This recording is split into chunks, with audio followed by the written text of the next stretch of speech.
Hatat, la ofrenda por el pecado, tercera parte, el líder y los individuos. En primer lugar vamos a tomar el líder. Próximo en la jerarquía en importancia de la sociedad israelita, por lo tanto en responsabilidad delante de Elohim, están los líderes de tribus o gobernantes de distintos tipos. Aquí nosotros vemos un cambio definitivo porque el animal de sacrificio ya no es un toro, es un chivo macho. Este macho cabrío es un paso menor en valor al del toro, realmente, ¿sí?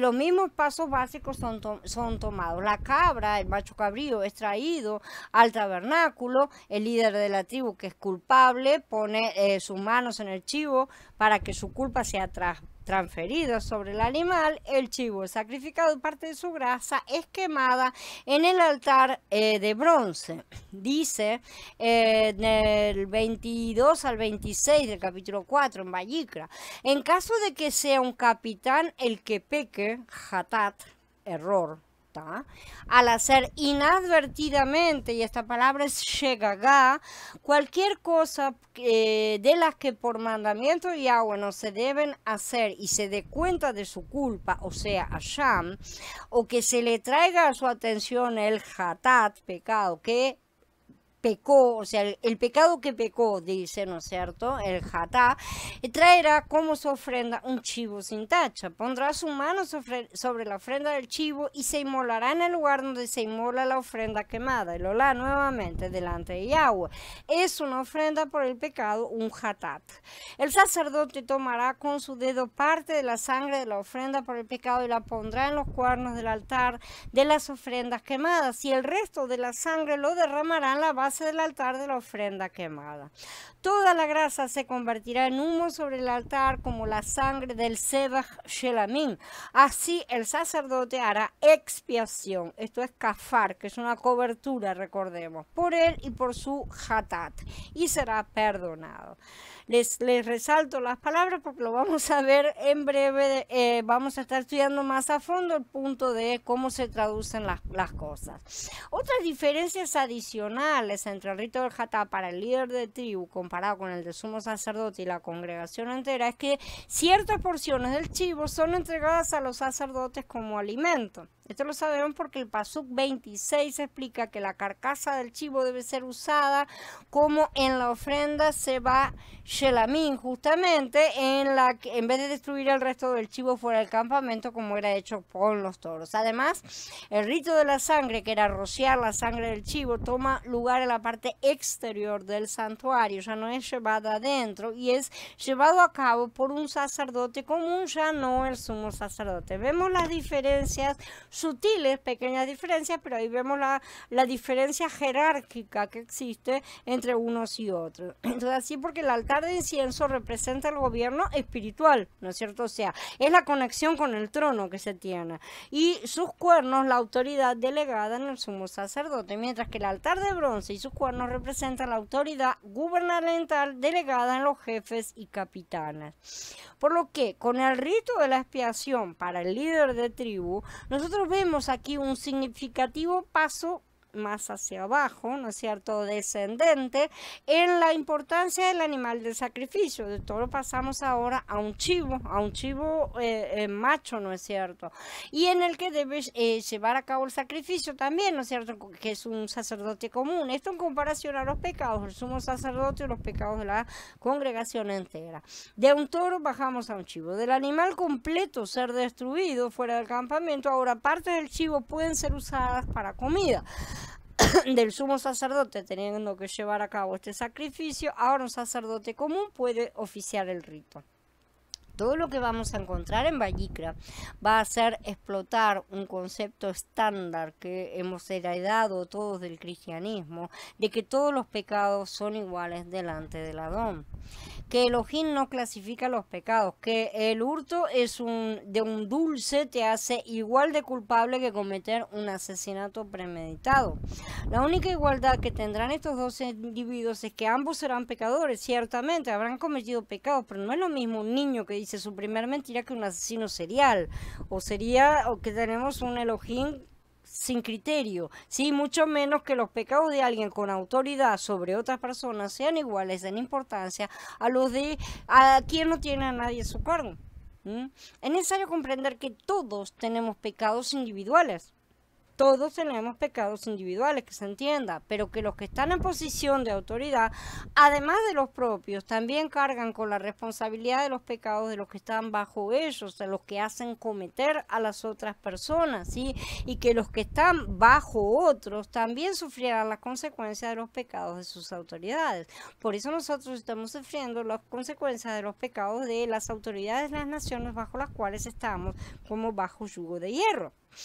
No hay eso de yo soy creyente y a mí no me toca la consecuencia con la que muchos, bueno, el cristianismo tiene un montón de esas cosas con las que se esquiva de todo lo malo y en realidad los está padeciendo a todos, ¿no es cierto? Que ya sea como el presidente de los Estados Unidos, pastor de una congregación o miembro de una congregación, él nos toma a todos igualmente responsables de las cosas. En lo que respecta a la salvación, eso es correcto, es cierto, ¿sí? En lo que respecta a la responsabilidad de nuestros encargos terrenales, y a la seriedad de esas ocasiones en las que nosotros pecamos, eso está completamente equivocado. No es así. Tanto la naturaleza de esa conducta pecaminosa como y la posición que cada uno tiene en la sociedad es importante, es relevante, como podemos estar viendo clarísimamente, para el tipo de ritual que debe ser realizado. Por eso la DON siempre nos ha pedido: salgan de medio de ellos y apártense, dice Yahweh, no toquen lo inmundo, yo los recibiré en Corintios 6. Y en Gigalut dice, oí otra vez del cielo que decía, salgan de ella, pueblo mío, para que no participen de sus pecados y para que no reciban sus plagas. Eso quiere decir que si seguimos poniéndonos bajo el mismo yugo, estamos siguiendo exactamente la misma cosa y no nos separamos como Él nos ordena, vamos a recibir los mismos castigos porque estamos ahí abajo. El segundo punto que vamos a estudiar es el individuo, o sea, la persona individual. ¿Cómo se aplica eso a un individuo? Si alguna persona del pueblo inadvertidamente, nuevamente llega a jatá, o sea, peca al hacer cualquiera de las cosas que por mandamiento de Yahweh no se deben hacer y se da cuenta de su culpa o asham, o que se le traiga a su atención el jatat de que es culpable, traerá una cabra sin tacha como su ofrenda por el jatat, ¿no es cierto? Como su jatat, perdón, del cual es culpable, asham, ¿no es cierto? Pondrá su mano sobre la cabeza de la ofrenda por el pecado, la inmolará en el lugar de la ofrenda quemada. El sacerdote tomará con su dedo un poco de esa sangre, la pondrá en los cuernos del altar de las ofrendas quemadas, ¿sí? Altar externo. Y todo el resto de la sangre la derramará en la base del altar. Nuevamente no se entra. Le quitará toda la grasa, tal como se le quita la grasa al Sebach Shelamim, y el sacerdote la convertirá en humo sobre el altar como olor grato a Yahweh. Así el sacerdote hará expiación, kafar, cobertura por él y será perdonado.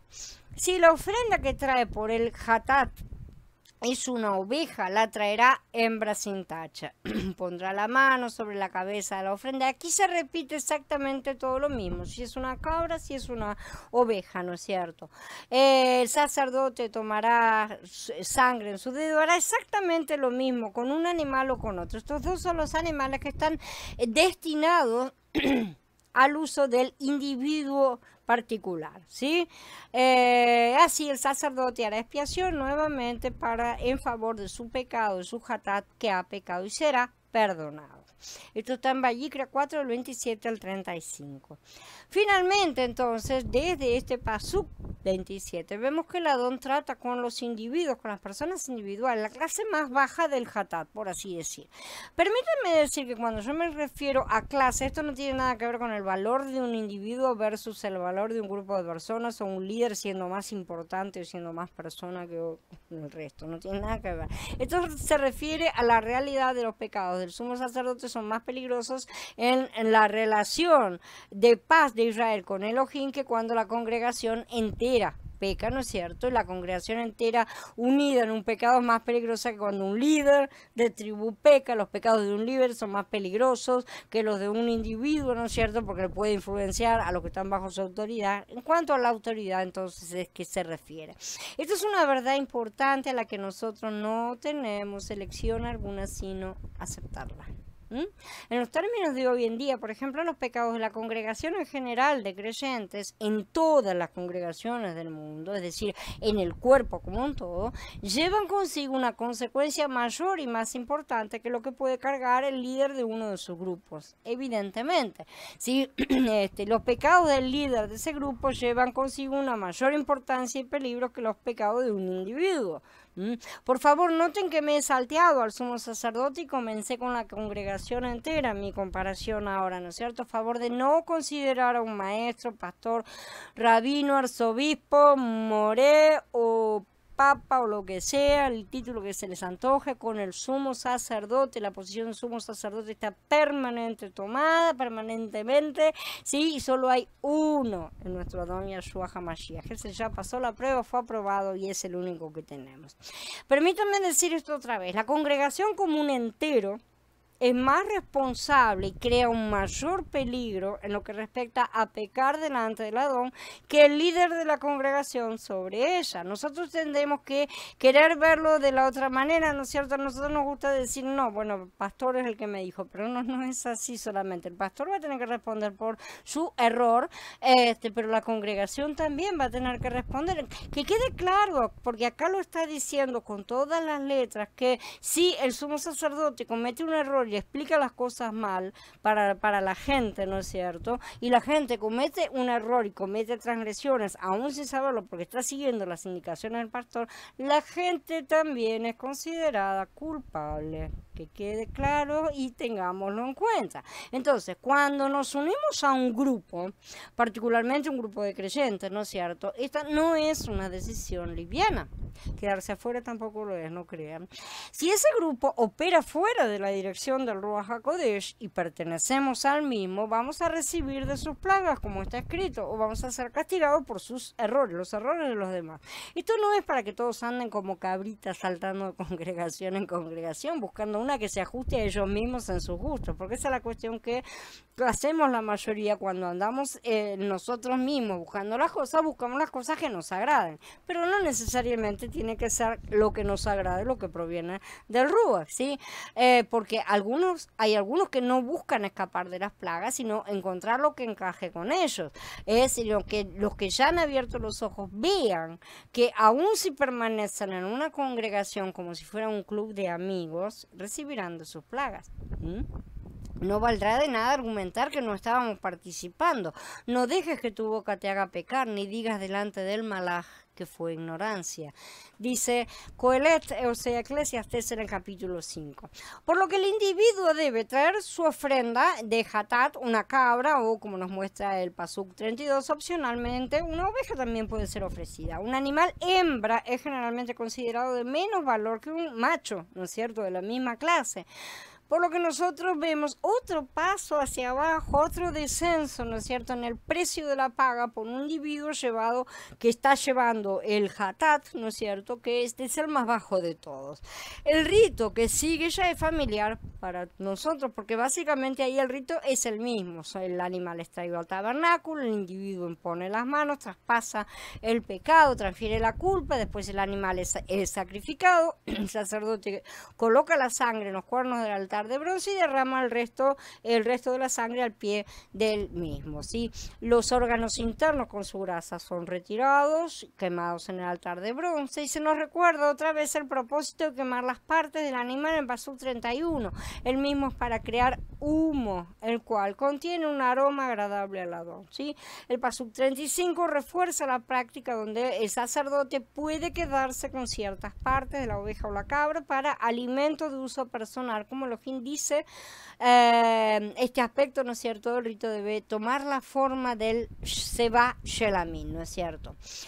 Comprendamos nuevamente, yo voy a enseñar esto en ocasiones al continuar con nuestro estudio de Vayikra, y vamos a seguir repitiendo cosas, que las escrituras dicen en todos los casos, y estas también son las palabras finales del capítulo 4 de Vayikra, que el sacerdote hará kiper y el pecador será perdonado. Esto es expiación, ¿sí?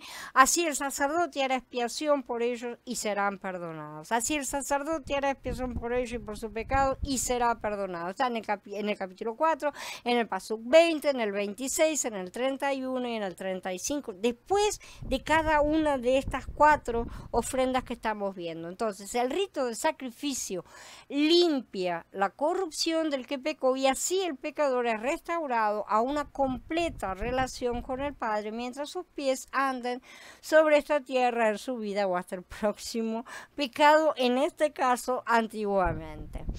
Bueno.